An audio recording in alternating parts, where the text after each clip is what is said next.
হ্যাঁ, good morning. তো আজকে আমি তোমাদের জন্য নিয়ে এসেছি নতুন ফ্লেভার, যেটার নাম হচ্ছে মিল্কি ওয়ে। এটা একটু খেতে হচ্ছে মানে কি বলবো, মিষ্টি মিষ্টি দুধের মতো। তো এটা কি করে বানাবো সেটা তোমাদের সাথে আজকে শেয়ার করবো।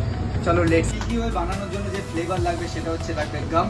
তোমরা আলফা গ্রেডের গাম ইউজ করবে, আর তার সাথে যাবে হচ্ছে ভ্যানিলা, আর এর সাথে যাবে হচ্ছে টাচ স্প্রিং ওয়াটার। তো এই তিনটে ফ্লেভার মিক্স করে বানাবো হচ্ছে মিল্কি।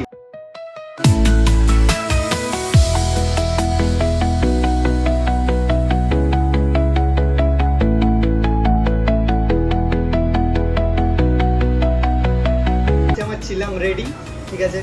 আর আজকে আমরা এই কোকোয়ার এই বেসটাকে ইউজ করবো, ছোট বেস। তোমাদের বড় বেস দেখেছি, তো ছোট বেস আজকে কেমন স্মোক আসবে সেটা তোমাদের আজকে দেখাবো। তো মিল্কি এর সাথে বেসিক্যালি মিল্ক বেস যায়, না হলে ভালো লাগবে না। তার জন্য আমরা নিয়ে নেবো আমুল তাজার এই মিল্ক, সেটা আমরা বেস বানাবো। তারপর আমাদের কোল জ্বলবে, ক্লাউড হিট হবে, তারপর তোমাদের সাথে কেমন স্মোক আসবে সেটাই শেয়ার করবো। ছিলাম রেডি, আর আমি বসিয়ে দিলাম এটাতে। আর ঠান্ডা ঠান্ডা পাইপ নিতে হবে এর সাথে। অ্যাকচুয়ালি ঠান্ডা ঠান্ডা পাইপ দিয়েই বেশি ভালো লাগে হুক্কা খেতে। তো তোমরাও ট্রাই করবে যে ঠান্ডা পাইপের সাথে।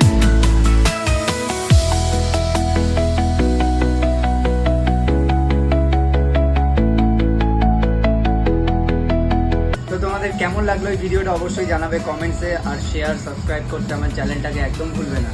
আর তোমাদের কোন কোন ফ্লেভার ভালো লাগে অবশ্যই কমেন্টসে জানাবে, আমি চেষ্টা করবো সেগুলো বানানো। সো আজকে টাটা, বাই বাই।